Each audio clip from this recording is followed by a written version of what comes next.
Hello అండి, నమస్తే. నేను మీ సంధ్య. వెల్కమ్ టు సంధ్యాస్ వంటల పుస్తకం. ఈరోజు మన వీడియోలో రెగ్యులర్గా చేసుకునేటటువంటి పలావ్ కాకుండా ఈసారి మష్రూమ్ తోటి ఒకసారి ఈ మష్రూమ్ పలావ్ని ట్రై చేయండి. టేస్ట్ అయితే చాలా బాగుంటుంది. ఒకసారి మీరు చేశారంటే ఇంట్లో మళ్ళీ అడుగుతూ ఉంటారు. దీన్ని రైతాతో కానీ ఏదైనా గ్రేవీ కర్రీతో కానీ సర్వ్ చేసుకున్న టేస్ట్ అయితే చాలా బాగుంటుంది. ఫస్ట్ టైం మన వీడియోస్ని చూస్తున్నట్లయితే మన ఛానల్ని తప్పకుండా సబ్స్క్రైబ్ చేసుకోండి. ముందుగా నేను ఇక్కడ రైస్ అనేవి బాస్మతి రైస్ కానీ రెగ్యులర్ రైస్తో అయినా కానీ చేసేసుకోవచ్చు. ఈ విధంగా ఇక్కడ నేను చూపిస్తున్న కప్ తోటి 2 కప్పుల వరకు నేను రైస్ని తీసుకొని కడుక్కొని శుభ్రంగా 1 గంట పాటు నానబెట్టేసుకున్నాను. ఒక మిక్సీ జార్ తీసుకొని అందులోకి 1 కప్పు కొత్తిమీర, పుదీనా, అలాగే 2 మీడియం సైజ్ టమాటాలని, 2 పచ్చిమిర్చి చీలికల్ని ఈ విధంగా కట్ చేసి వేసేసుకోండి. ఇందులోకి 10 వరకు వెల్లుల్లి, అలాగే 2 ఇంచుల వరకు అల్లాన్ని కూడా వేసేసుకోండి. ఈ విధంగా వేసేసుకున్న తర్వాత మిక్సీ పెట్టేసుకొని బాగా మెత్తటి పేస్ట్ లాగా వేసేసుకోవాలి.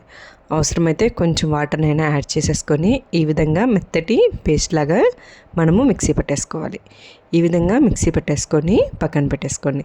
ఇప్పుడు ఇక్కడ నేను మష్రూమ్స్ అనేవి తీసేసుకుంటున్నాను. ఈ విధంగా మష్రూమ్స్ని కూడా తీసేసుకొని మనము మష్రూమ్స్ని శుభ్రంగా కడిగేసి ముక్కల్లా కట్ చేసి పక్కన పెట్టేసుకోండి. ముందుగా స్టవ్ మీద కుక్కర్ గిన్నె పెట్టుకోండి. నేనైతే ఈ పలావ్ని కుక్కర్లో చేసేసుకుంటున్నాను. మీరు నార్మల్గా అయినా కానీ చేసేసుకోవచ్చు. కుక్కర్లోకి 3 స్పూన్ల వరకు ఆయిల్ని, అలాగే 3 స్పూన్ల వరకు నేను నెయ్యి అనేది తీసుకుంటున్నాను. ఈ విధంగా తీసుకున్న తర్వాత ఇవన్నీ బాగా హీట్ అయిన తర్వాత ఇందులోకి కొన్ని స్పైసెస్ని యాడ్ చేసేసుకోండి. ఈ విధంగా స్పైసెస్ని కూడా యాడ్ చేసుకున్న తర్వాత వీటన్నిటిని ఒకసారి కలుపుకొని కొంచెం ఫ్రై అయిన తర్వాత ఇందులోకి 1 మీడియం సైజ్ ఉల్లిగడ్డని ఈ విధంగా సన్న ముక్కల్లా కట్ చేసి ఇందులోకి యాడ్ చేసేసుకోండి. వీటన్నిటిని కూడా కొంచెం కలర్ చేంజ్ అయ్యేంత వరకు మనం కలుపుకుంటూ ఫ్రై చేసేసుకోవాలి. ఇక్కడ చూపిస్తున్న విధంగా కొంచెం ఫ్రై అయినవి అయిపోయిన తర్వాత ఇందులోకి ఇక్కడ గ్రీన్ పీస్ని కూడా నేను యాడ్ చేసేసుకుంటున్నాను. ఇవి యాడ్ చేసుకున్న తర్వాత మనం ముందుగా మిక్సీ పెట్టుకున్నటువంటి పేస్ట్ని ఇందులోకి యాడ్ చేసేసుకోండి. ఈ విధంగా వేసుకొని ఒకసారి వీటన్నిటిని కూడా కలుపుకోండి. ఈ విధంగా అంతా బాగా కలిసిపోయిన తర్వాత ఇందులోకి చిటికెడు పసుపుని, అలాగే కొంచెం కారాన్ని, ఆల్రెడీ మనం మిరపకాయలు యాడ్ చేసుకున్నాం కాబట్టి కొంచెం కారం వేసుకుంటే సరిపోతుంది. ఆ తర్వాత 1 స్పూన్ వరకు ధనియాల పొడి, 1/2 స్పూన్ వరకు జీలకర్ర పొడిని, ఇక్కడ సాల్ట్ కూడా ఒకసారి చెక్ చేసుకొని వేసేసుకోండి. ఈ విధంగా వీటన్నిటిని కూడా కలుపుకొని మూత పెట్టేసుకొని మనము ఆయిల్ అనేది పైకి తేలేంత వరకు ఉడికించుకోవాలి. మధ్యలో కలుపుకుంటూ మనము ఈ ప్రాసెస్ అనేది చేసేసుకోవాలి.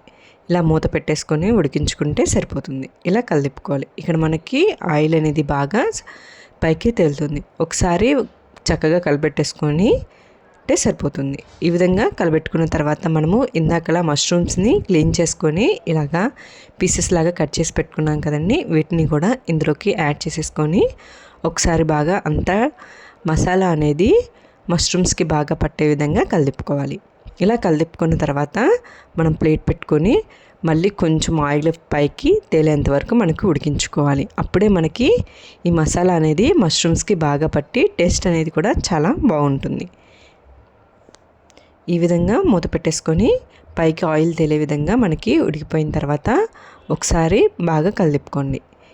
ఇలా కలుపుకున్న తర్వాత మనము ఇందాక ఆల్రెడీ రైస్ అనేవి కడిగి పెట్టేసుకున్నాం కదండి, ఆ రైస్ని వాటర్ తీసేసి ఒకసారి రైస్ అంతటిని కూడా ఇందులోకి యాడ్ చేసేసుకోండి. ఈ విధంగా రైస్ అంతటిని కూడా మనము యాడ్ చేసుకున్న తర్వాత ఈ మసాలా అంతా కూడా మళ్ళీ మనకి రైస్కి పట్టాలి కదా, ఒకసారి అంతా కలిసే విధంగా బాగా కలుపుకొని 2 నిమిషాలు దీన్ని బాగా వేగనివ్వండి. ఈ విధంగా వేగిపోయిన తర్వాత మనం ఈ కప్ తోటి 2 కప్పుల వరకు రైస్ తీసుకున్నాం కాబట్టి 1 కప్కి 1.5 కప్పు చొప్పున వాటర్ అనేవి తీసేసుకోండి. ఈ విధంగా వాటర్ని తీసేసుకున్న తర్వాత ఒకసారి అంత బాగా కలిసే విధంగా కలబెట్టుకోవాలి. ఈ విధంగా కలబెట్టుకున్న తర్వాత ఒకసారి సాల్ట్ సరిపోయిందో లేదో చెక్ చేసుకొని సాల్ట్ని కూడా యాడ్ చేసేసుకోండి. సాల్ట్ని కూడా యాడ్ చేసేసుకొని ఇప్పుడు ఒకసారి కలుపుకొని మూత పెట్టుకొని మీడియం ఫ్లేమ్ మీద 2 విజిల్స్ వచ్చేంత వరకు మనము ఉడికించుకోవాలి. 2 విజిల్స్ అయిపోయిన తర్వాత ప్రెషర్ అంతా పోయిన తర్వాత మనం ఈ కుక్కర్ని ఓపెన్ చేసుకుంటే సరిపోతుంది. చూసారా, మనకి రైస్ అనేది పర్ఫెక్ట్గా బాగా కుక్ అయిపోయి ఉంటుంది. ఒకసారి ఇలా గరిటెతోటి అంతా కదిలించుకుంటే సరిపోతుంది. ఈ విధంగా కదిలించుకొని వేడిగా కనుక మనము ఈ మష్రూమ్ పలావ్ని సర్వ్ చేసుకున్నామంటే టేస్ట్ అయితే చాలా బాగుంటుంది. రైతాతో కానీ ఏదైనా గ్రేవీతో కానీ మనం కనుక సర్వ్ చేసుకున్నామంటే సూపర్ ఉంటుంది. మీరు కూడా ఈసారి ఈ విధంగా మష్రూమ్ పలావ్ని ట్రై చేయండి. ట్రై చేసి ఎలా వచ్చిందో ఏంటనేది నాకు కామెంట్ చేయండి. మీకు కనుక నచ్చినట్లయితే లైక్ చేయండి, షేర్ చేయండి. Thank you for watching.